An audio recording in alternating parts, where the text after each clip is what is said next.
Bienvenidos, bienvenidos, bienvenidos. Hoy es viernes 24 de mayo de 2024 y en nuestros eventos de Global Cellular Health Center tenemos el agrado de tener con nosotros el día de hoy a nuestra querida Katia Álvarez, que nos va a hablar de un tema que se ha venido desarrollando mucho últimamente. Ha tenido muchísimo difusión todos estos descubrimientos científicos que tiene que ver con el microbioma humano, tal vez el sitio de nuestro cuerpo más importante dentro del sistema inmunológico, de tal manera que cada vez cobra más importancia esto que vamos a ver hoy y la doctora Katia nos va a hablar sobre el microbioma humano y su papel en la salud y en algún tipo de enfermedades. Total que los invitamos a que sigan convocando personas amigas, familiares, contactos naturales de cada uno de nosotros, porque aquí lo que tenemos es una comunidad que aprende y aprende junta, y en eso consisten nuestros eventos semanales. Así que, apreciada Katia, el espacio es tuyo. Estamos en tus manos, Katia. Adelante. Gracias, Darío. Entonces empezamos. En grande, sí.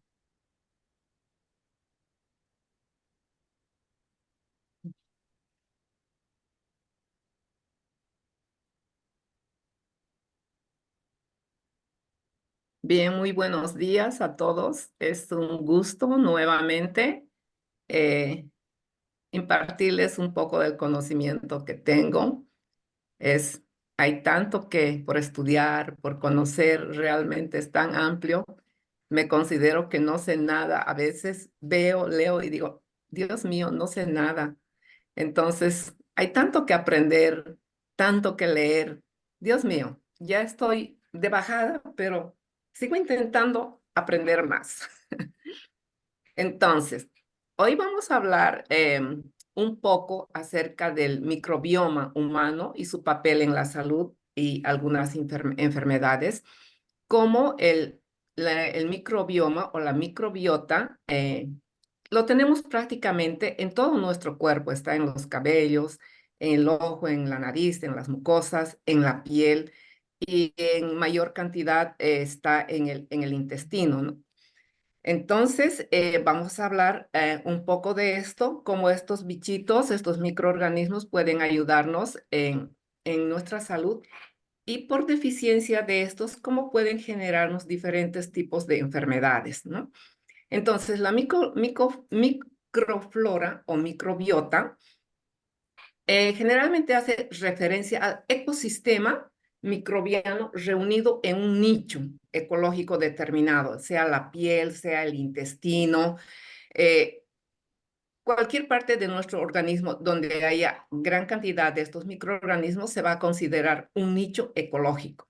Por ejemplo, en esta figura, perdón, en esta figura al lado derecho estamos viendo, eh, son microorganismos que están en el intestino. Por ejemplo, acá vemos estos tipo bastoncitos, ¿sí? Y los tipos cocos, estos redonditos, estos microorganismos, los bastoncitos se los conoce como bacilos, y estos adquieren una coloración rosada de acuerdo a una tinción con el cual se los va a teñir para diferenciarlos de estos redonditos que se llaman cocos, que también utilizan a- con una tinción, con un colorante, ellos van a adquirir la coloración azul. Por lo tanto, los redondos son los cocos y pueden estar en diferentes maneras. En la piel pueden estar reunidos en forma de racimos o en forma de cadenas, también en el pulmón. Y estos, los bacilos, son bacilos, como su nombre dice, son tipo bastones y alargados. Entonces, esa es la diferencia de los microorganismos o bacilos gram negativos y de los gram positivos, ¿no? Entonces, esto es un nicho ecológico en el intestino. Bien, Estos microorganismos, desde el nacimiento, la microbiota comienza a formarse, ya que en el vientre de la madre el bebé o el feto está en un lugar estéril. Y a partir del nacimiento, este niño va a adquirir una flora, va a empezar a formarse. ¿Cómo va a adquirir esta flora? En un parto normal, cuando los partos son naturales, se adquieren las bacterias que predominan en la vagina de la madre. ¿Sí? Estos son los lactobacilos. Estos microorganismos generalmente se encuentran en la mujer a partir de su primera menarquia, o sea, de su primera menstruación. Todas las niñas, hasta las mujeres adultas donde van a ingresar en la menopausia, están los lactobacilos como microorganismos, son microorganismos que nos protegen prácticamente, ¿sí? Evitan en las mujeres, por ejemplo, en su época reproductiva, estos evitan que ingresen o que colonicen microorganismos como ser la cándida u otros microorganismos, por ejemplo, como la Escherichia coli de las heces fecales, que por un mal aseo puede ingresar a la vagina. Entonces, los lactobacilos son los defensores de las mujeres. Entonces, estos lactobacilos prácticamente van a hacer que ingrese en un recién nacido a través de la mucosa de la boca, del oído, de la mucosa nasal, y en la piel estos, si salen por el canal vaginal, van a adquirirse, ¿sí? Como su nombre dice, son bacilos, son microorganismos gram negativos, ¿sí? Bien, pero también existen microorganismos gram positivos. Estos bacilos prácticamente son gram positivos, o sea, de color azul, que se encuentran en la vagina como protectores. Bien, esto se va a adquirir y en el intestino es lo que se va a repoblar. Los que se encuentran en mayor cantidad son los lactobacilos y las bifidobacterias en el intestino. Bien, mientras los niños que nacen por una cesárea, a través de una cesárea, adquieren la flora microbiana de la piel, que son los estafilococos, como su nombre menciona, son cocos, ¿sí? Bien, y a partir de que los niños dejan la lactancia y empiezan a consumir alimentos sólidos, papillas, etcétera, van a adquirir las bifidobacterias. Tanto las bifidobacterias como los lactobacilos van a estar en un 90% aproximadamente en el intestino. ¿Sí? Ahora, bueno, estos son las bifidobacterias se adquieren en los niños que están lactando, perdón. Y con la introducción de alimentos vamos a adquirir los bacteroidotes y los firmicutes, que son otro tipo de bacterias, ¿sí? Pero también están como bacterias que no patógenas, ¿sí? No patógenas. Ahora, ¿cómo se distribuyen estos microorganismos a nivel de tracto gastrointestinal? Si observamos acá, tenemos el estómago, esta curvita que sería el duodeno, parte del intestino delgado. Acá tenemos el yeyuno y parte del intestino delgado, el ilion y el intestino grueso. A nivel de estómago, por ejemplo, hay una mínima cantidad de microorganismos, pero hay, ¿sí? Está en el estómago y el duodeno, hay una cantidad aproximadamente de 100 a 1000 microorganismos y son específicamente lactobacilos, que predominan, tanto los lactobacilos como las bifidobacterias van a predominar dependiendo en qué lugar están, ¿no? Ahora, en el yeyuno van a predominar los estreptococos y los lactobacilos. En el ilion van a predominar tanto en el ilion y en el colon, van a predominar las enterobacterias. Dentro de las enterobacterias vamos a hablar de la Escherichia coli, que es la común y corriente que tenemos en grandes cantidades y es el que nos va a generar diferentes enfermedades o infecciones dependiendo del sistema inmune o dependiendo de la cantidad que se haya introducido, especialmente en las mujeres al hacerse el aseo, ¿sí? Entonces ahí vamos a tener la Escherichia coli específicamente, ¿no?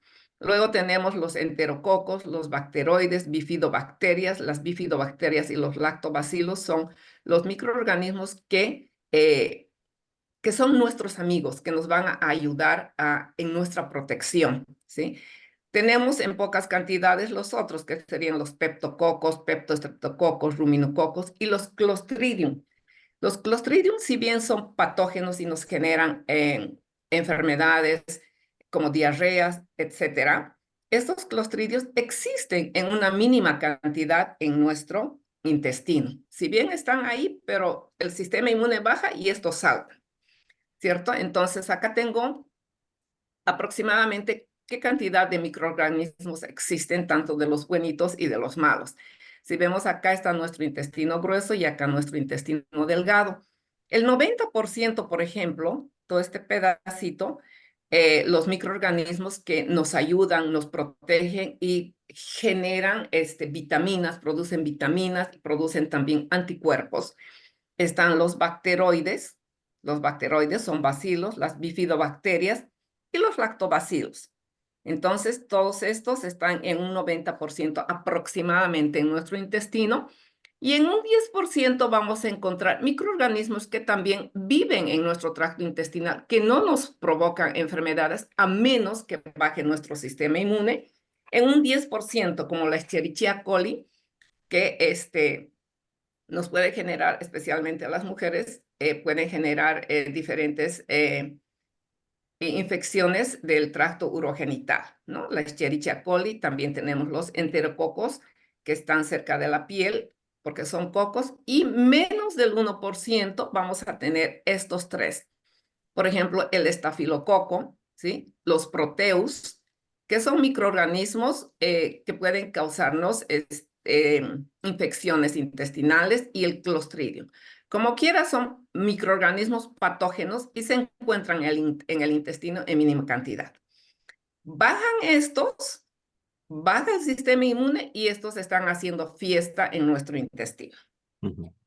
Bien, entonces, el ecosistema microbiano del intestino incluye especies nativas, como les había mencionado, los lactobacilos y las bifidobacterias y otros, pero esas son las más importantes que están en mayor cantidad.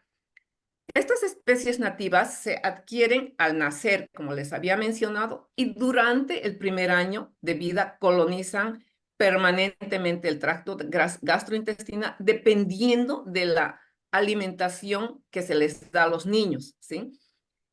Hay niños que a partir de su primer año lo único que comen es carne, papa, arroz, fideo y gaseosas.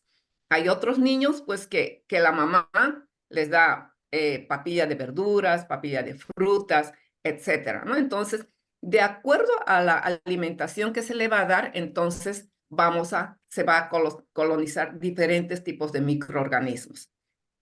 Ahora, también tenemos las bacterias en tránsito que se ingieren en los alimentos y en las bebidas.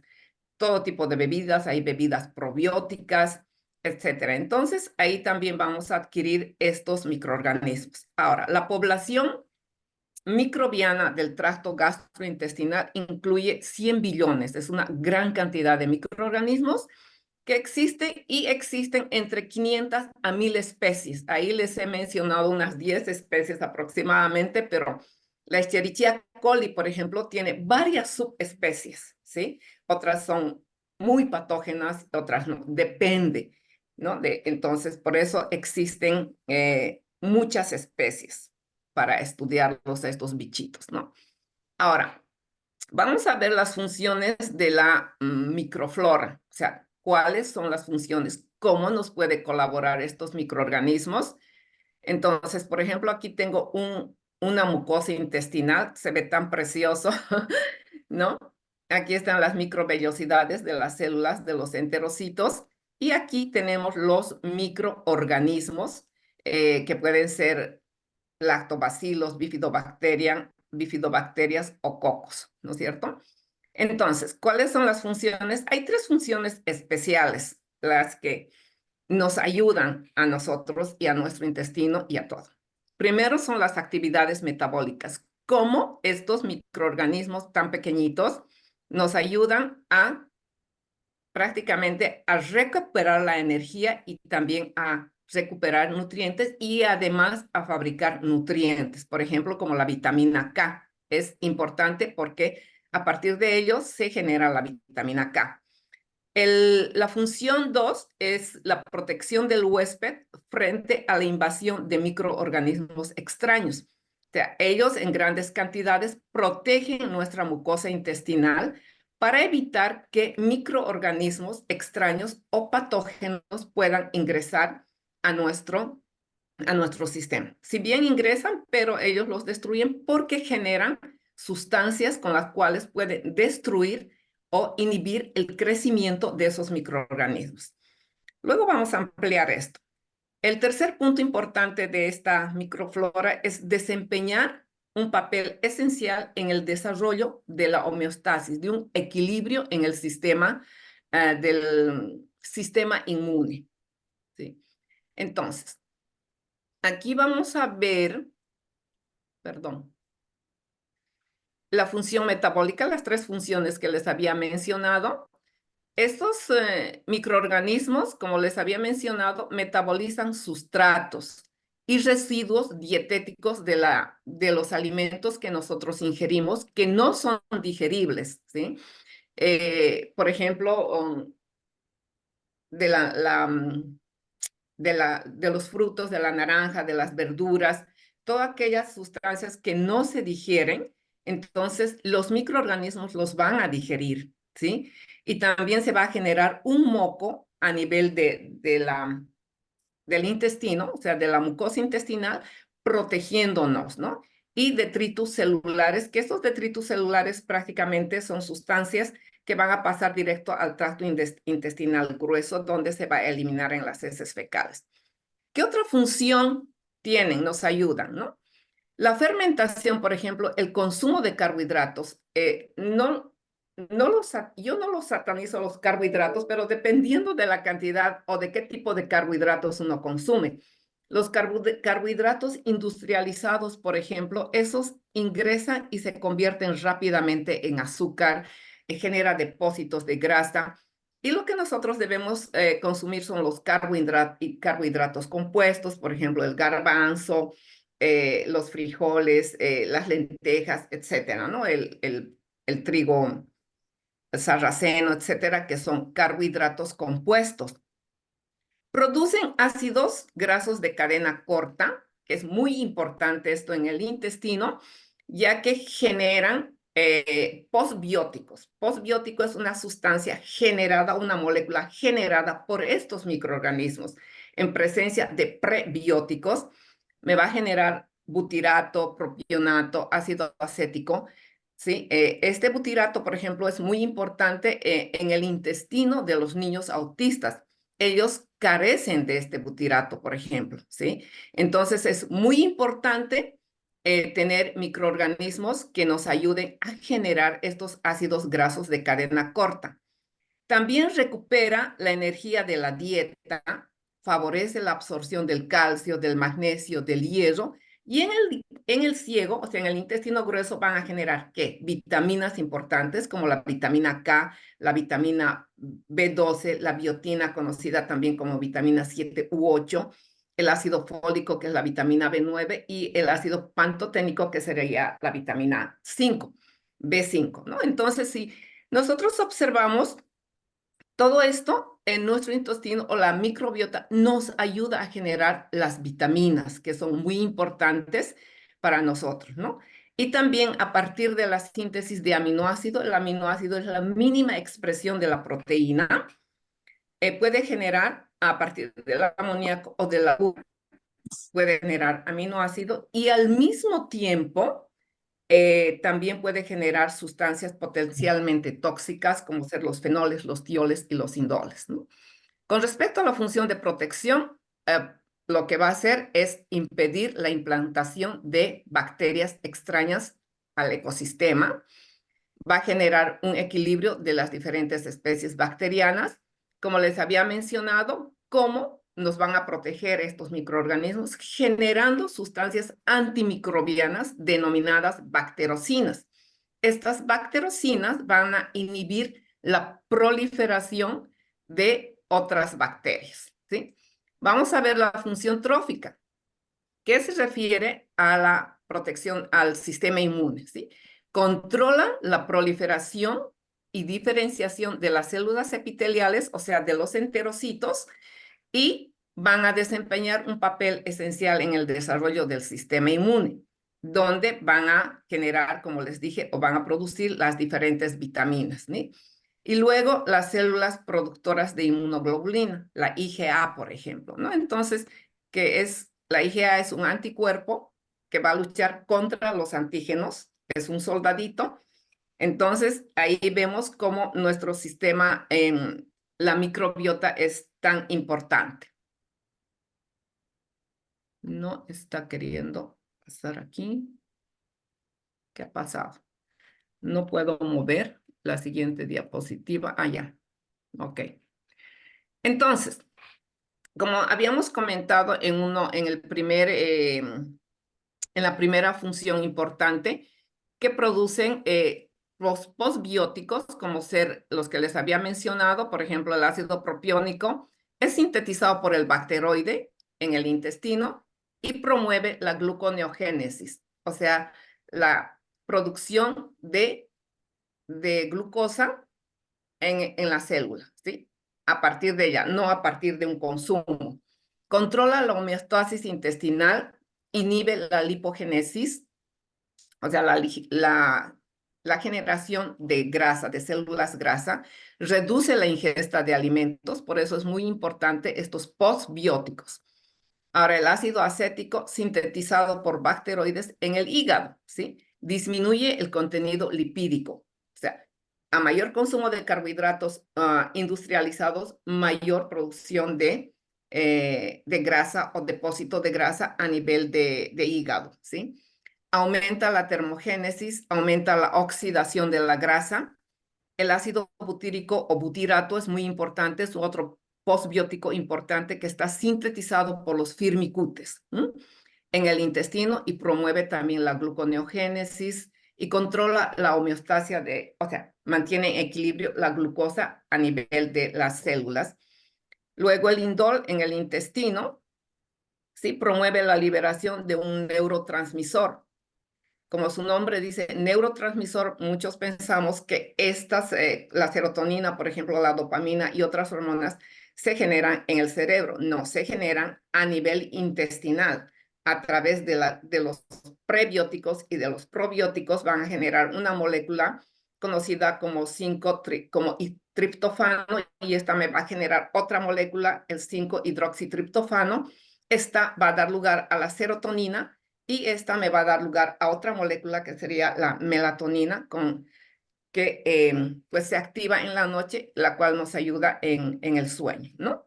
Luego también tenemos el ácido linoleico conjugado que se genera en el intestino y activa las moléculas de las proteínas. Bien, también los microorganismos, ¿cómo nos ayudan? Ya hemos visto sus funciones, ahora vamos a ver cómo estos bellos microorganismos nos ayudan en muchas cosas, perdón. Los probióticos producen vitaminas, como ya había mencionado, previene de alergias, modula el sistema nervioso generando los neurotransmisores, previene enfermedades autoinmunes, previene infecciones gastrointestinales, respiratorias y urogenitales. También, dependiendo como les había mencionado, de la producción de los postbióticos, entonces puede haber, por deficiencia de postbióticos, puede haber trastornos de autismo, de Alzheimer, inhiben bacterias patógenas con la producción de aquella molécula, de la bactericina, estimulan el sistema inmune y atrapan moléculas tóxicas y reducen el colesterol y los triglicéridos. Entonces, estos bichitos son muy importantes para nuestra vida. Bien, entonces vamos a ver acá cómo se genera la disbiosis, ¿sí? Por una acidosis metabólica, que es demasiado ácido en el líquido corporal. Cuando modificamos nuestra dieta, consumimos menos fibra, menos agua, y es importante todo lo que nos ha enseñado el doctor Samuelson, ¿no? El tipo de alimento que debemos comer y el consumo de agua. es muy importante. Entonces, por ejemplo, ayer tenía una paciente que vino de Paraguay y llegaron para una consulta conmigo y la señora dice, yo bebo 4 litros de agua, ¿no? Y tengo muchos calambres. Entonces, no es nomás beber la cantidad de agua que uno quiera, sino la cantidad de agua que nosotros o que nuestro cuerpo requiere. Entonces, toda esta modificación de la dieta nos va a generar una disbiosis.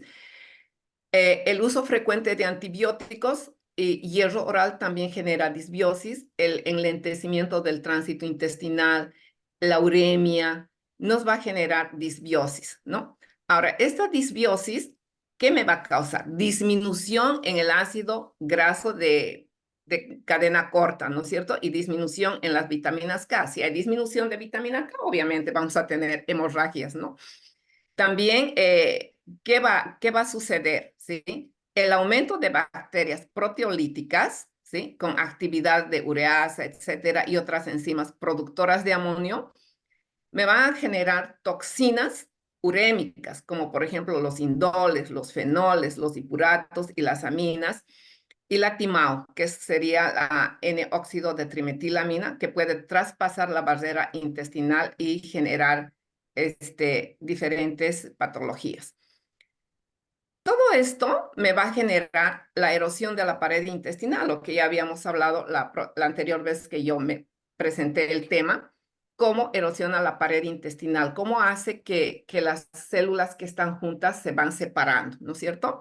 Con pérdida de la función de barrera, con traslocación de bacterias, el ingreso de sustancias endotoxinas que me van a generar inflamación, que son los lipopolisacáridos. Esto, una vez que entra a sangre, a circulación, me genera la endotoxemia. Y esto va a desencadenar un proceso inflamatorio, produciendo las citoquinas, ¿no? De bajo grado y va a aumentar el estrés oxidativo a nivel de la célula. Y todo esto me va a generar muchas enfermedades, ¿no? Me va a generar alteración de la respuesta inmune, aterosclerosis, enfermedades óseas, nefrotoxicidad, disminución de la actividad de la eritropoyetina, etcétera. Entonces, acá estamos viendo cómo los microorganismos o la microbiota es necesario para nuestro organismo y pues eso hace que llevemos una vida saludable como nos ha enseñado nuestro maestro, ¿no? Ahora, ¿qué me genera la disminución de los microorganismos? Muchas enfermedades, ¿sí? Enfermedad inflamatoria intestinal como la Crohn y las otras, las enfermedades hepáticas como la hepatitis no alcohólica, la cirrosis, enfermedad renal crónica, enfermedad cerebral, Alzheimer, Parkinson, depresión, diabetes tipo 1, tipo 2, la gestacional y el Alzheimer, que sería la diabetes tipo 3, ¿no? Enfermedades respiratorias como el asma, bronquitis, el cáncer, ¿sí? Es prácticamente no origen, sino por deficiencia de una buena alimentación, exceso de otros alimentos, deficiencia de microbiotas, enfermedad cardíaca, hipertensión y también la migraña, pues aunque no lo creamos, la migraña es por deficiencia de la B6 específicamente, de la B12 y del magnesio, ¿no? Entonces, mi hijo tenía un problema grave de estos y pues le di esos suplementos y hacía una maravilla. No, tuvo después de 3 años otra migraña y después de 3 años le volví a dar el tratamiento y hasta la fecha no tiene migraña más. Es mi hijo que vive allá en Rusia, ¿no? Relación de la microbiota intestinal con enfermedades autoinmunes. Pensé que ya estaba a tiempo. Bien, las enfermedades del sistema inmune se caracterizan por una alteración de los mecanismos de defensa, ¿sí? Atacando nuestras propias células, nuestros tejidos y generando una reacción inflamatoria en el sistema, ¿sí? Entonces, por ejemplo, tenemos la esclerosis múltiple, ¿sí?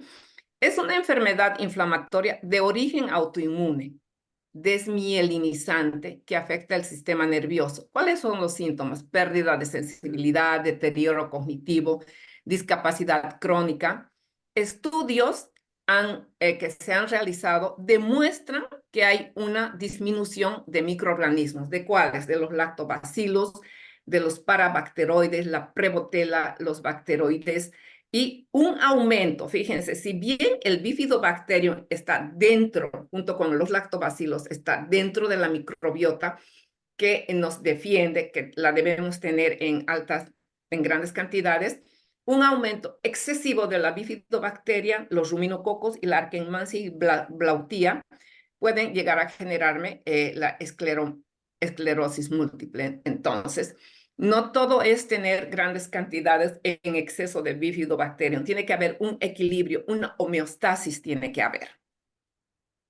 Ya.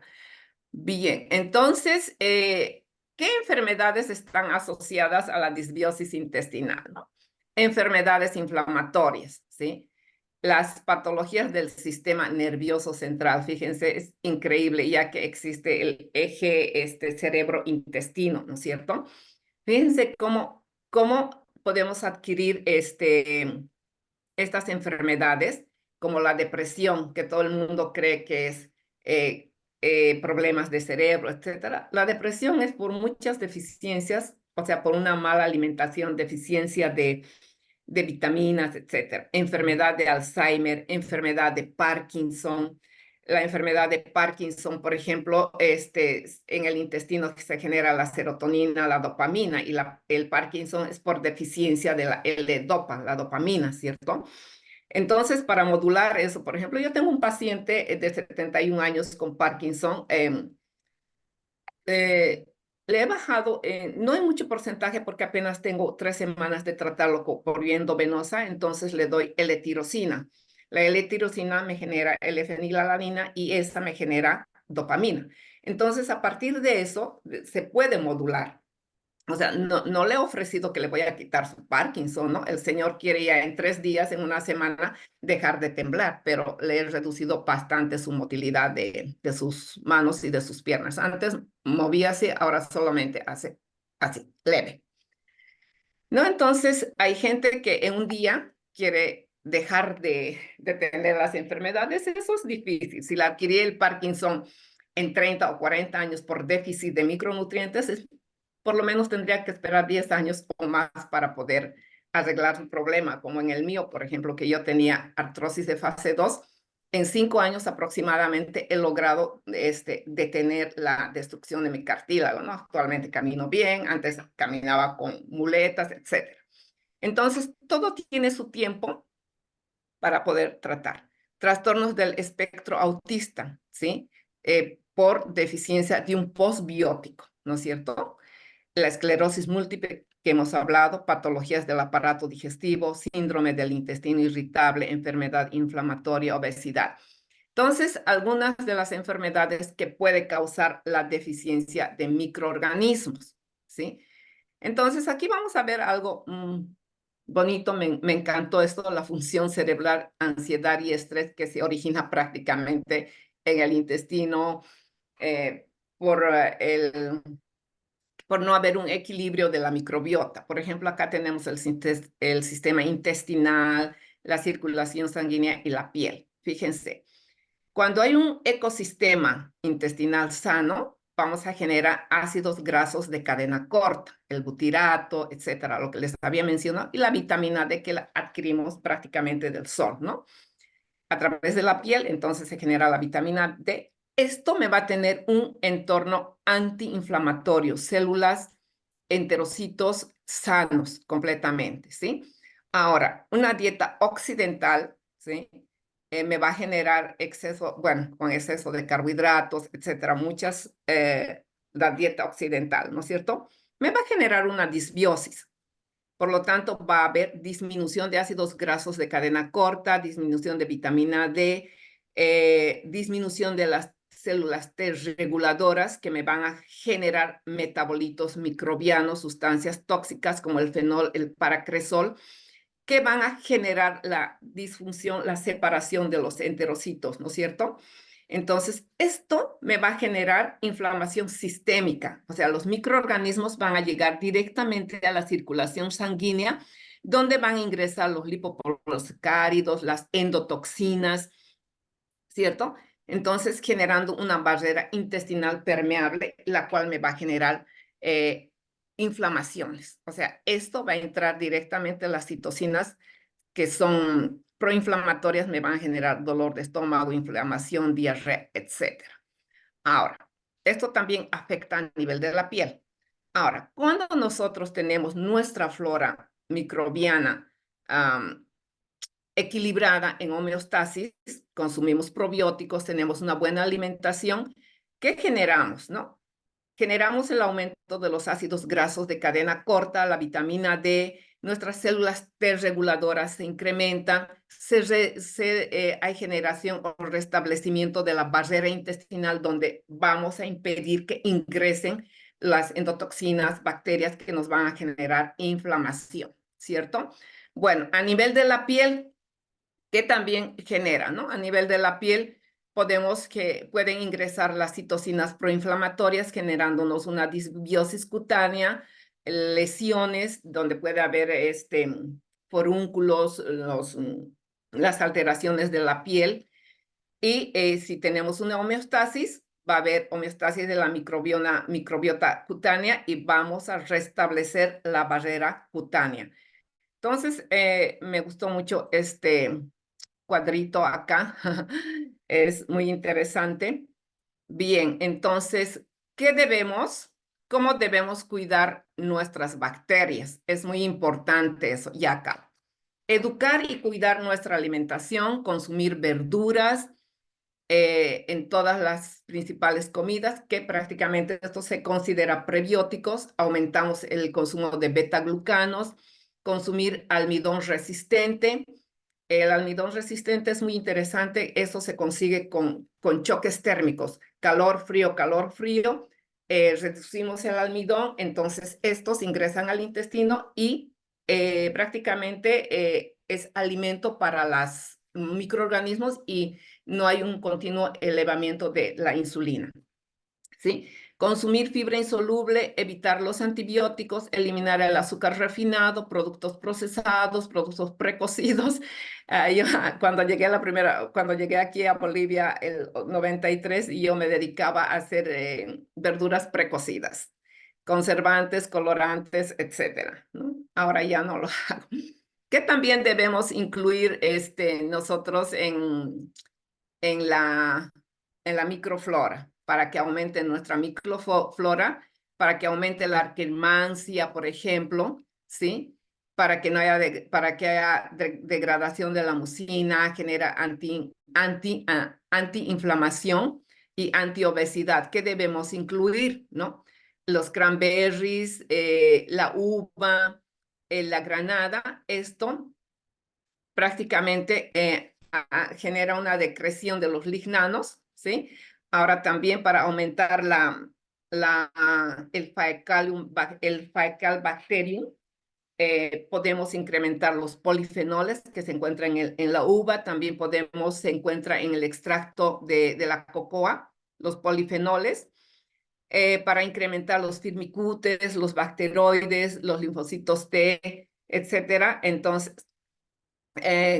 consumo de uvas, la granada y la cocoa. Es interesante eso, donde vamos a encontrar grandes cantidades de polifenoles que debemos introducir en nuestra alimentación.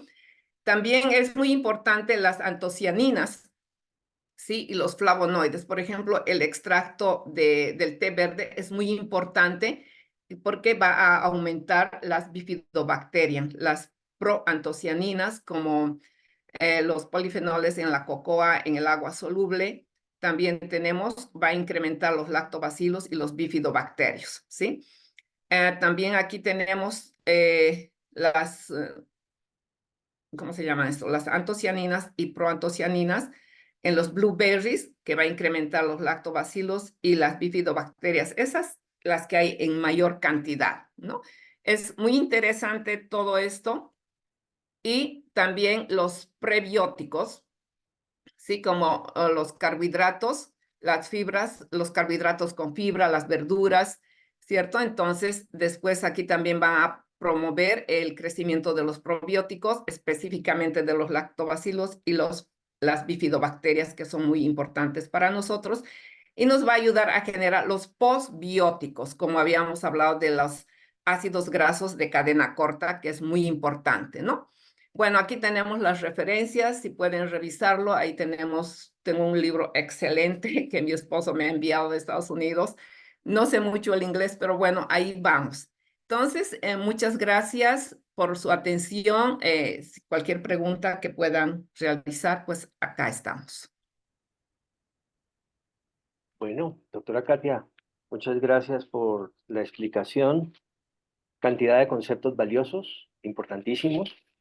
Eh, Miremos la importancia de lo que son las funciones de estos microorganismos desde nuestro nacimiento en términos de generación y equilibrio en energía en el cuerpo, en su acción en la mitocondria, también la protección, lo que significan en términos de estar protegiendo ante ataques de determinados patógenos y en tercer lugar el equilibrio que supone todo esto que nos ha explicado hoy la doctora Katia, de tal manera que seamos juiciosos con el tema de la alimentación. Ya sabemos muy bien cómo son las leyes, sabemos cómo es el balance nutricional que tenemos que tener para tener una vida, primero en equilibrio y segundo benéfica, no, no solo para nosotros, sino para nuestra familia. Y pues todo esto es muy interesante y exige, por una parte, nuestra responsabilidad y por otra, nuestra conciencia. Parte de lo que queremos en los eventos temáticos es elevar nuestro nivel de conciencia a partir de un mayor conocimiento. Y eso es prácticamente lo que hemos obtenido hoy. ¿Quién tiene inquietudes específicas con respecto a todos estos temas? A mí me interesa mucho entender cómo fue resuelto, doctora Katia, el tema de la migraña y qué tipo de suplementos son buenos, porque conozco varias personas que están con problemas de migraña, eh, migrañas recurrentes, y a veces detecto que se deben a estados psicoemocionales de desequilibrio, preocupación, pero me interesa mucho entender la parte nutricional, es decir, qué alimentos es preciso consumir cuando se tiene migraña. Adelante. Bien, con respecto a la migraña, el solo hecho de consumir alimentos, por ejemplo, para la obtención de las vitaminas del grupo B, que ya habíamos hablado o platicado de esto, que se encuentran, que generan nuestros microorganismos, pero con un buen consumo de alimentos. Por ejemplo, el magnesio lo podemos obtener de todas las verduras verdes, pero tendríamos que consumir en grandes cantidades para obtener la vitamina, el magnesio, por ejemplo, y la vitamina 6. Yo le di el tratamiento a mi hijo en suplementos. Le di la vitamina B6 en 100 miligramos, el magnesio en 400 miligramos, cosa que no vamos a lograr obtener de los alimentos en sí que consumimos. Estos ya son considerados como nutracéuticos y también aparte de darle el magnesio, la vitamina B6 y la vitamina C, con la cual he modulado y bueno, obviamente le dije a mi hijo que deje el consumo de carbohidratos industrializados porque esos me depletan prácticamente el magnesio, la vitamina B6. Entonces, en un tratamiento aproximadamente de 3 meses he logrado quitarle la migraña, pero también estas migrañas suelen suceder por depresiones, por estrés oxidativo, personas que tienen muchos problemas, se estresan por todo y entonces hace que deplete el magnesio, la vitamina B6, la vitamina C, que no lo producimos nosotros, ¿no? La vitamina C lo tenemos que consumir. Solo los animales generan vitamina C. Entonces hay que tener mucho cuidado, bueno, controlar prácticamente nuestro temperamento, tener una vida saludable, llevar una vida saludable, ejercicios, respiración, etcétera, y aparte, pues, darles estos nutracéuticos en altas dosis. Caso contrario, no se podría controlar la migraña a menos que tengan una vida saludable desde muy pequeños, que sus padres les hayan enseñado a consumir alimentos de todo tipo, ¿no? Perfecto.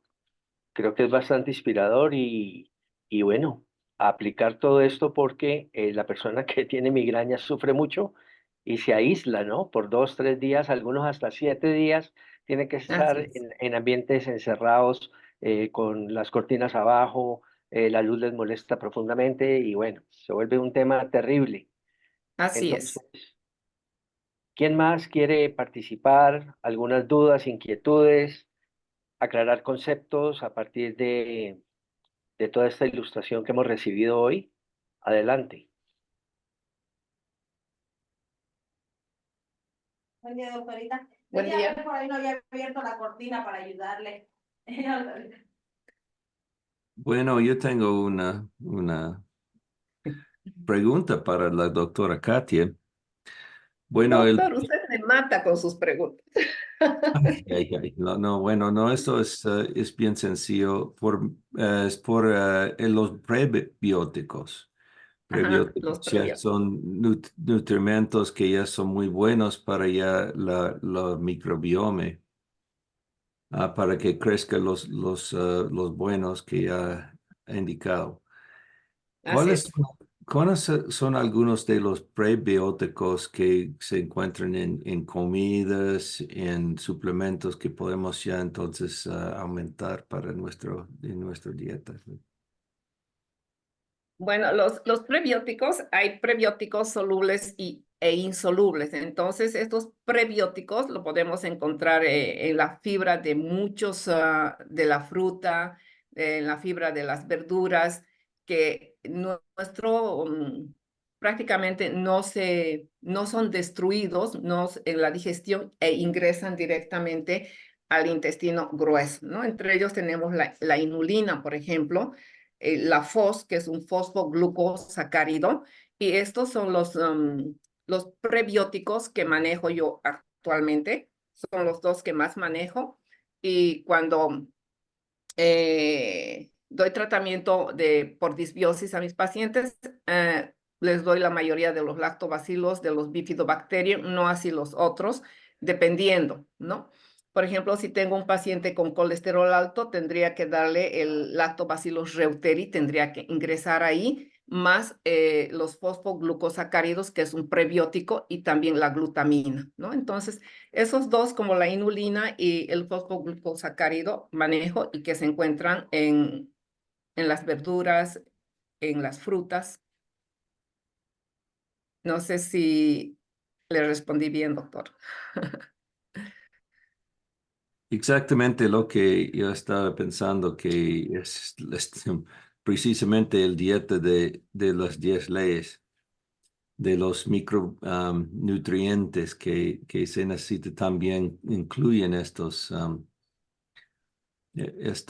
nutrientes, estos prebióticos. Muy bien, gracias. No, doctor, gracias a usted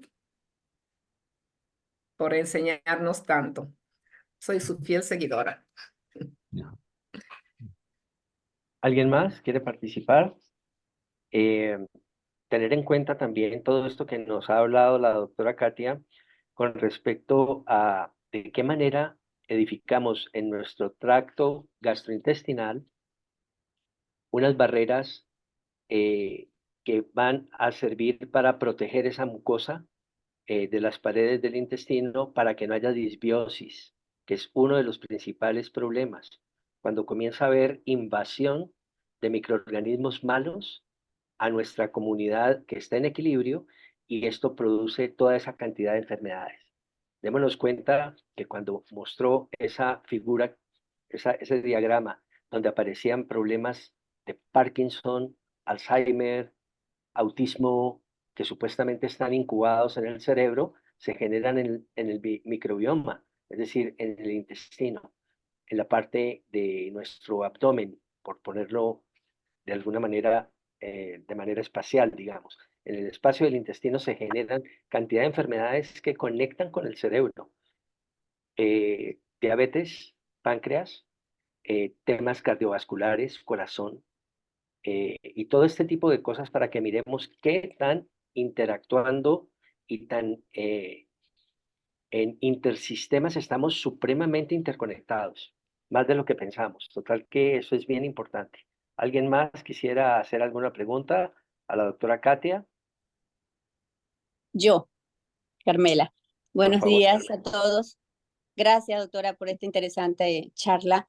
Con respecto a lo que está diciendo el señor Darío, usted presentó la lámina donde habla bueno, de todas estas enfermedades que desencadenan. Y me llama mucho la atención el autismo, que siento que cada día hay más niños con autismo y bueno, se pronostica que en los próximos años van a haber más cantidades. Está netamente relacionada con la alimentación, pero ¿nos podría hablar un poquito más de qué es lo que más les afecta a estos niños para poder uno ayudar a estas mamás que conozco muchas que tienen estos problemas y la verdad que estas madres sufren mucho? Entonces, le agradezco, doctora. Así es, gracias. Bueno, como les había mencionado, ¿no? Los probióticos son tan importantes y estos probióticos producen postbióticos, especialmente el ácido acético, el butirato. Uno de ellos, el principal, es el butirato. Como decimos, los probióticos, los microorganismos generan estos postbióticos, especialmente el butirato. En estos niños de autismo hay deficiencia de butirato, por eso lo primero que se hace con estos niños es proveerles de microorganismos, o sea, de la flora bacteriana necesaria para estos niños para que generen butirato. Y también hay que cuidar su alimentación. La alimentación es muy importante. La mayoría de las mamás de estos niños, lo único que les dan a los niños son exceso de carbohidratos industrializados, dulces, ya que estos niños, para obtener cualquier cosa, lo único que hacen es gritar, gritar y señalar. Si quieren una Coca-Cola, señalan la Coca-Cola y gritan y hacen escándalo. Entonces, ¿quién está ayudando a que ese niño continúe así? Son las mismas madres. O sea, hay que enseñar a las mamás cómo deben nutrirlos a estos niños. Lo principal es definitivamente darles, cambiar la microflora, ¿sí? Cambiar la microflora, eliminar toda esa flora patógena. Normalmente yo lo elimino con sulfato de magnesio, con sales de Epsom, y les genero una diarrea, una limpieza intestinal, y les doy 20 billones de microorganismos. Y a partir de ahí también para eliminar la cándida, aceite de orégano utilizo el aceite de coco para generar más butirato a nivel intestinal y poder ayudar a estos niños. Y obviamente hay que manejar la nutrición, llevar una vida saludable con estos niños y no acceder a lo que ellos quieren, ¿no? Lo principal es eso, cambiar la flora microbiana, ayudarles, darle más flora microbiana y su alimentación y generar grandes cantidades de butirato en estos niños. No sé si he respondido a su pregunta. Claro, sí, doctora, sí. Es importante porque las mamás de verdad somos las que tenemos la llave, como se dice, porque realmente todo lo que entra en el intestino es lo que nos va a sanar o a enfermar, como siempre, ¿verdad? Como se dice. Así que muchas gracias, doctora.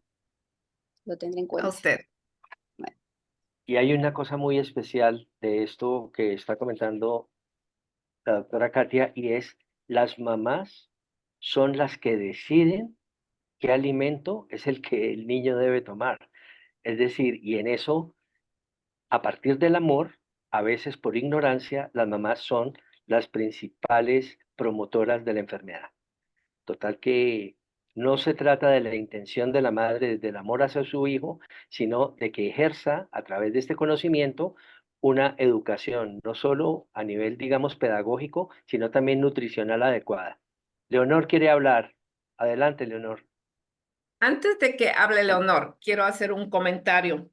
Se han hecho estudios, hay mucha gente que detesta comer huevo o prácticamente al huevo lo han satanizado, lo han endemonizado muchas instituciones.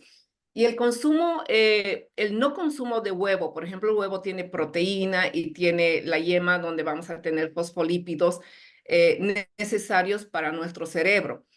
En estudios que se han realizado, no recuerdo exactamente, pero lo leí.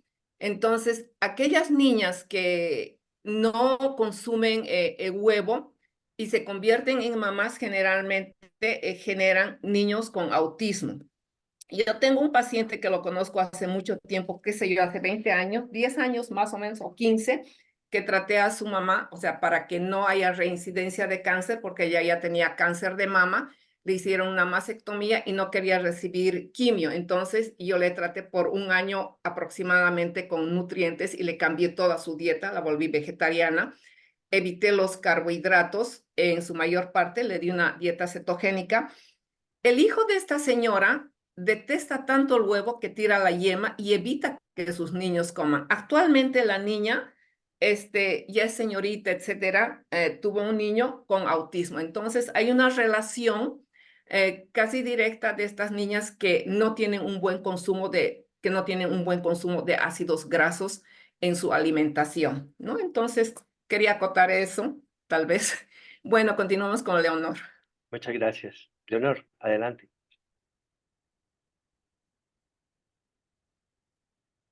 Micrófono, Leonor.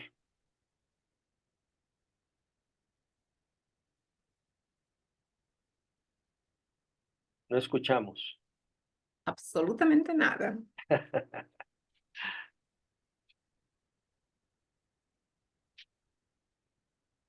Mientras, Iris.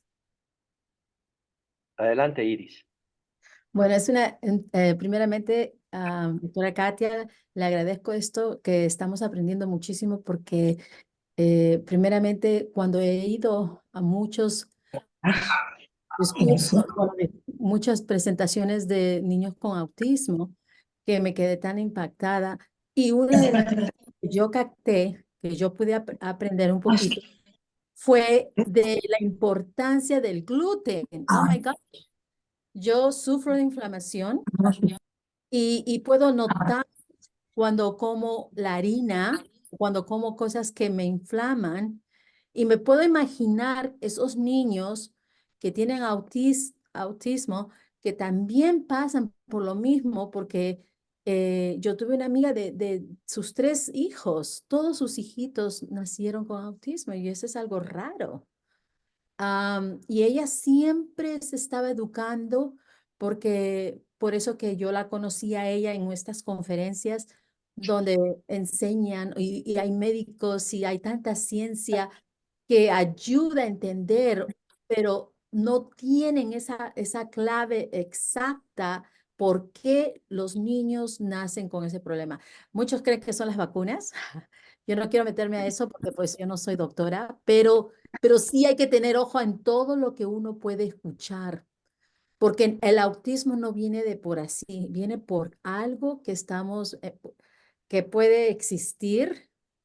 Yo miro a mis nietos ahora porque los miro para ver si ellos se enfocan, porque una de las cosas importantes es cuando los niños te miran ojo a ojo, y cuando veo que los niños no tienen todavía, entonces hay que siempre Estabilidad. checarlos y tratar de darles menos eh, gluten. Yo pienso que el gluten tiene que ver mucho ahora con tanta contaminación que existe en nuestros alimentos.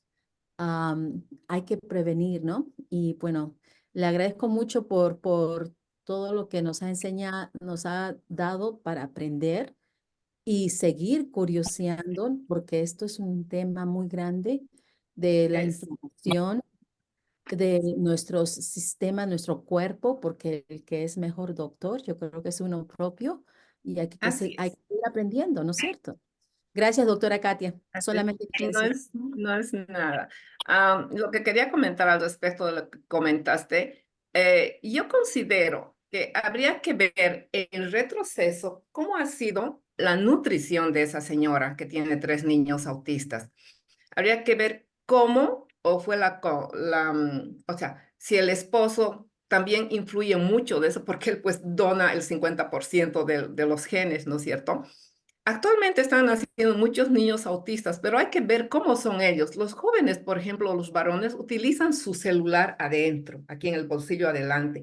Las niñas utilizan su celular adelante. Entonces, ¿qué están haciendo con esas radiaciones? ¿Qué están generando? Y lo mal alimentadas, mal nutridas que están tanto esas jovencitas de actualmente y los jóvenes, ¿no es cierto? Entonces, con su amiga, con esa señora, había que hacer un retroceso. ¿Cómo fue su alimentación? ¿Cómo fue su nutrición? ¿Cómo maneja la nutrición de esos niños? Porque como usted había mencionado, es bien importante lo del gluten, pero también el gluten, que lo adquirimos del trigo, es una proteína. Antiguamente, antes de que nuestros alimentos sean tratados con tantas sustancias tóxicas, no generaba este tipo de problemas, ¿no? También nos han modificado en el consumo de grasas, nos han obligado a comer aceites de girasol muy trabajados. Y antiguamente, yo recuerdo que mi abuela ha muerto a los 110 años y mi abuela toda su vida ha consumido grasa de cerdo, por ejemplo. Ella no tenía ningún dolor, absolutamente nada. Ella se echó en la cama y se murió sin ningún dolor ni nada, ¿no? Entonces, todo el cambio de alimentación y la obtención de los nutrientes de esos alimentos ha generado todas estas enfermedades que actualmente tenemos. Antiguamente no teníamos enfermedades autoinmunes, esclerosis múltiple, diabetes, ni nada, ¿no? Entonces, es la alimentación, es lo que estamos haciendo con el doctor Samuelson, aprendiendo a alimentarnos, a comer y llevar una buena nutrición y ver todo lo que habíamos avanzado, retroceder en tiempo para no adquirir estas enfermedades. Yo considero eso. Yo soy una persona, un ejemplo de eso, donde me he curado de mi artrosis, no en un 100%, pero yo cambié totalmente mi dieta, hice muchas modificaciones en mi casa, obligué a los niños que siguieran mi alimentación, dejé de comprar arroz blanco por quintales, azúcar, harina, etcétera, ¿no? Por lo menos por 5 años hasta que pude volver a caminar nuevamente, ¿no? Pero todo depende de la alimentación y de los nutrientes que vamos a obtener en esa alimentación, ¿no? Vamos, Leonor. Buenas a todos, ¿Cómo ya está? por fin con el sonido. Mi hija me ha ayudado. No sé lo que ha pasado, había una lavadora aquí centrifugando y decía, ay, ay, ay, qué bien ha venido que Iris intervenga porque ha terminado la lavadora y ya puedo hablar. Gracias, doctora Katia. 2 preguntas. Tengo 2 amigos con problemas serios digestivos, muy serios. Hay una receta interesante que yo conozco hace muchos años, creo que es de origen japonés, que es raíz de kuzu, con una taza de agua y cuando se calienta después se le echa una ciruela de umeboshi, ¿vale? Que es también alcalinizante, y un poquito de soja baja en sal, y se toma como una sopa, es alcalinizante, sienta muy bien. Esta es una cosa, si conoce esa receta y si piensa que es adecuado. Y la segunda pregunta es que estoy teniendo mucha relación con el carbón activado. Quería preguntar hasta qué punto el carbón activado, si no puro, la decantación de ese agua que ya se reposa, tomar por la noche, tanto para mis amigos con problemas digestivos como para las personas que tienen también problemas de parásitos en el intestino. ¿Cómo funciona eso para este tema con el intestino? Bien, Leonor. En primer lugar, no conozco la raíz de Suso Kuso, la verdad no tengo la menor idea, pero dentro de los ingredientes ahí que mencionas, la ciruela y algo de la soja, pues la ciruela es un prebiótico, si tal cual como ciruela la consumimos con su fibra, ¿no es cierto? Es muy buen prebiótico y ayuda pues a que la persona no sea estítica, ¿no? Entonces, con respecto al carbón activado. El carbón activado es muy interesante, como habló nuestra compañera, la jovencita, no me acuerdo su nombre, la del Perú, ¿no? La anterior semana. Es interesante cómo actúa el carbón activado. Es prácticamente un captor, captura sustancias tóxicas ya sea prácticamente en el intestino, porque va a ingresar por ahí, es lo que causa captura sustancias tóxicas. Y es muy bueno utilizarlo el agua. Yo tengo una amiga que trabaja en el campo y maneja todo esto con homeopatía y es muy interesante y tiene muy buenas acciones este carbón activado, ¿no? También en la sanación de escaras, como platicó esta niña.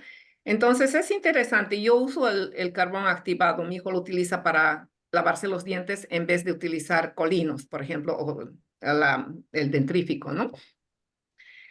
¿Y cuál fue la otra pregunta, la última, por favor? Son las dos, eran las dos. ¿Qué tal esta? Oh, ya. No, la ciruela umeboshi es una ciruela encurtida con sal, con una maduración de más de 6 meses. Es una técnica japonesa muy antigua, pero es muy, muy, muy alcalinizante. Tengo por ahí, no tengo aquí ahora mismo, pero el kuzu sí lo tengo en varios modelos. Es una Oh, raíz excelente. también. Sí, y la sopa es una especie de sopa muy rápida que te la tomas y te alcaliniza la sangre rápidamente, tú sientes que el cuerpo te dice gracias. Es algo que conozco hace como 20 años, pero quería saber si lo conocía. Es muy interesante. No lo conocía, qué excelente, me alegra saber, lo voy a buscar. Es bueno, bueno, lo que prácticamente nos ayuda a la acidificación de lo que había hablado es el consumo, el excesivo consumo de carbohidratos industrializados. No es que los satanice a los carbohidratos, pero debemos bajar en el consumo de carbohidratos industrializados y consumir más carbohidratos compuestos naturales, ¿no es cierto? Entonces, eso nos ayuda también a la alcalinización, ¿no? Aparte de que nuestro organismo, nuestro intestino y nuestro estómago dan lugar a la alcalinización, liberando ay, se me fue. Am, no es carbonato, qué pena. Se me ha ido el nombre. Bicarbonato, ¿no es cierto? Por lo tanto, nuestro organismo genera un equilibrio liberando bicarbonato. Si nosotros no tuviésemos eso, pues, estaríamos tan acidificados con diferentes tipos de enfermedades. Lo que hay que hacer es controlar el consumo de o sea, nuestra alimentación es la base para evitar diferentes tipos de enfermedades, llevar una vida saludable, ¿cierto? Puedes comerte una galleta, por ejemplo, sí, pero no abusar de la galleta, ¿no? Es lo que yo hago actualmente con mis pacientes. Manejo el aislamiento de carbohidratos. Es un curso que tomé con el doctor Benjamín en Colombia y me ha ayudado bastante sin quitarles lo que a mi paciente le gusta. Si yo le digo, no me vas a comer galleta ni pan, etcétera, me va a decir, está loca esta mujer, prefiero morir comiendo cosas deliciosas, ¿no? Entonces, no les quito, solamente les enseño a comer bien. O sea, comer 4 carbohidratos en el transcurso del día, en el desayuno, un carbohidrato, una proteína y una biomolécula, que sería ya sea verduras, ¿no? A las 10 de la mañana les mando fruta, pero un solo tipo de fruta, no hago una mezcolanza de frutas porque me genera mucho azúcar diferente, ya sea glucosa de 6 carbonos, fructosa de 5 carbonos, que me van a generar convergencia molecular, por ejemplo, ¿no? Y me van a generar liberación de insulina y se va a mantener mucho tiempo y luego eso me va a generar depósito de grasa. Por eso yo manejo este tipo de aislamiento de carbohidratos y en el almuerzo o comida manejo, o sea, una proteína, una carne, un carbohidrato, ya sea papa o arroz, no les quito. Lo que ellos quieran, si quieren comer papa, arroz, fideo, yuca, camote o plátano de freír, lo que sea, pero un solo carbohidrato, más bastante ensalada, ¿no es cierto? También dentro de la ensalada, si van a comer carbohidratos, como le mencioné, tengo que quitar la zanahoria y la betabel porque son carbohidratos, ¿no? O comen betabel sin papa o solamente con su carne y a las 4 de la tarde, pues otro carbohidrato que tienen derecho. Y en la noche prefiero que no cenen o, caso contrario, si mi paciente quiere cenar, pues le doy de cena, le sugiero de cena, no les doy, le sugiero el consumo de una proteína, cualquier tipo de carne, más una verdura, ¿no? Entonces, de esa manera estoy manejando. Me ha ido muy bien. Así no le quito lo dulce a mis pacientes. Muchas Muy gracias, bien, doctora Katia. muchas gracias. John Harry Así es. Villegas y después hacemos el cierre con el doctor Gary, porque ya nos pasamos, mira lo que has producido. Katia, mucho entusiasmo en el público. John Harry, adelante. Gracias. Buenos días, doctora. ¿Cómo Buenos días, doctora. estás, John? Excelente presentación, doctora. Mi duda es Gracias. la siguiente.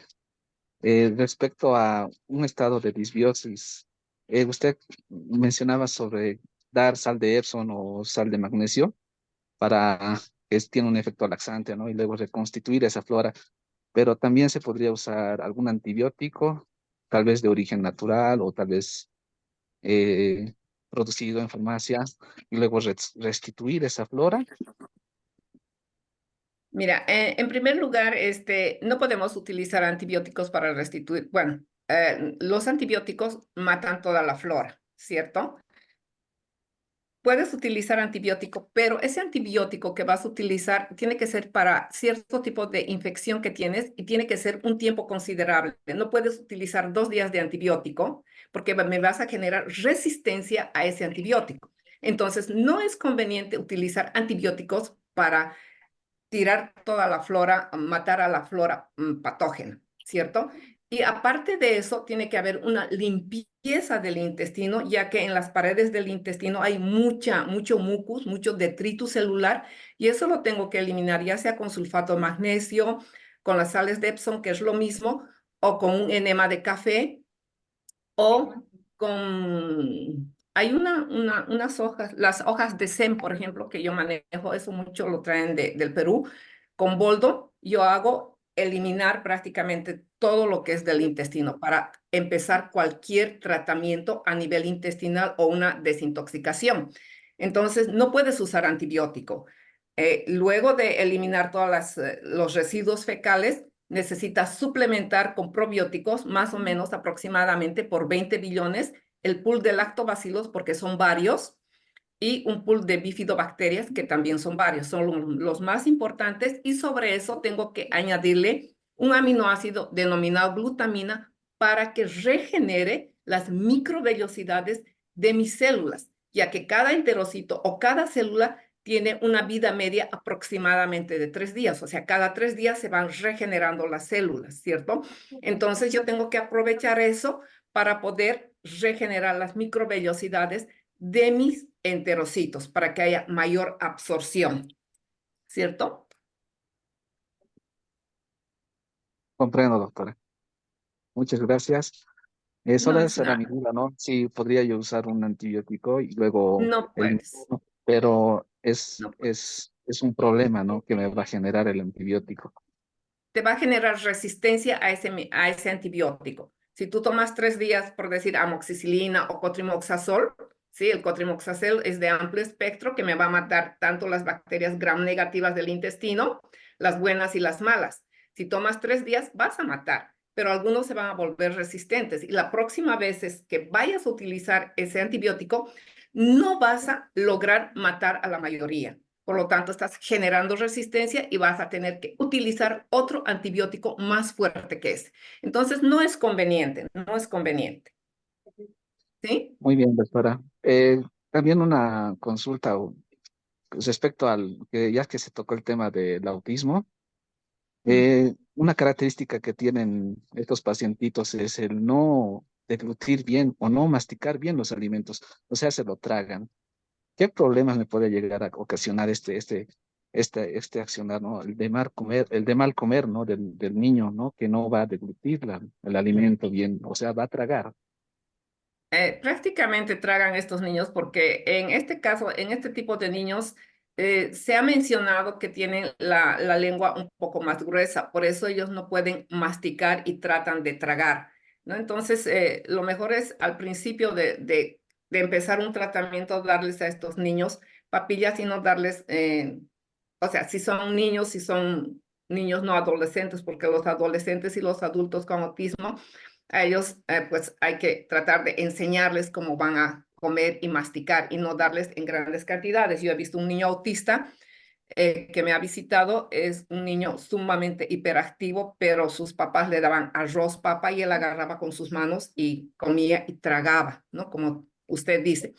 Entonces, eso es generalmente porque tienen un poco gruesa la lengua, ¿no? Y además está llena de microorganismos patógenos esa lengua, ¿no? Entonces, ahí la mamá es el personaje más importante de cómo educar a estos niños autistas.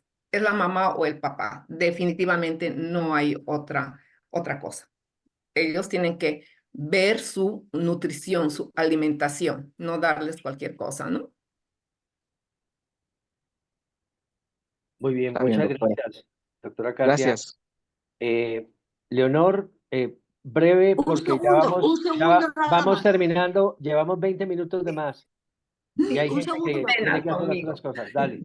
Quería, porque hay personas que tienen aquí niños autistas, las moléculas de señalización redox para los niños autistas, ¿qué tal? Cierto. Doctora Katia, por Es favor. cierto, se puede dar a los niños con autismo pero previo, eliminando la flora patógena. O sea, hay que renovar toda la parte intestinal en esos niños. Si usted no renueva, obviamente no va a haber un buen funcionamiento. Para ello, pues tenemos que eliminar esa flora patógena mala, dar buena flora, tomar redox y la alimentación. Es imprescindible eso, imprescindible. Vale. Muchas gracias. Adelante, doctor Gary, sin antes agradecerle a Katia todo este excelente momento que nos ha brindado y bueno, lo que has producido en todo el público. Tenemos la virtud de poder tenerte dentro de poco de nuevo acá y que nos sigas compartiendo esa cantidad de informaciones que son tan importantes. Doctor Gary. Gracias, Darío. Muy bien, gracias a todos también que han contribuido y a nuestro encuentro. Siempre estamos invitando a la gente para participar y a aumentar su conocimiento sobre todo eso. En nuestro mundo alrededor estamos llenos de bacterias. Está lleno de toda clase de eso y por toda la vida y por nuestra naturaleza biológica, nosotros también somos hechos de bacterias y estamos hechos de estas cosas naturales. Hemos dado cuenta que por la doctora Katia, que todas esas cosas ya están naturalmente en nuestras comidas, en las vegetales, ya en los otros alimentos, ya nosotros podemos ya también servirnos en entender todo eso, pero hacerlo muy sencillo. También de comer la comida que es natural, que tengan estos microbiotas dentro de ir afuera, poner nuestras manos en la tierra, hacer nuestros jardines, hacer todo eso también ayuda a aumentar y equilibrar nuestro microbiota también. Y es algo que tenemos que hacer. Hemos olvidado ya en nuestras comunidades hacer eso. Ojalá que todos ustedes puedan ya aumentar su salud y tener beneficio de eso. Y muchas gracias por compartir con nosotros su conocimiento ya, la doctora. Bueno, entonces ya estamos. Y al final de todo esto está grabado, estará grabado. Si quiere ir a pasarlo varias veces para ya sacar un poquito más información, está bien, yo lo voy a hacer. Que tengan ustedes ya un buen fin de semana y que todos pasen muy bien. Gracias de nuevo. Y nos veremos ya la semana que viene. Muy bien, gracias. Hasta Muy la bien. próxima semana. Gracias por Un abrazo a escucharme. todos. Un abrazo a todos. Gracias. Gracias, buenos días. Muchas Buenos días. gracias. Bueno, Gracias a todos. Gracias. Adiós. Buena Gracias, semana. Darío. Cuídense mucho. También.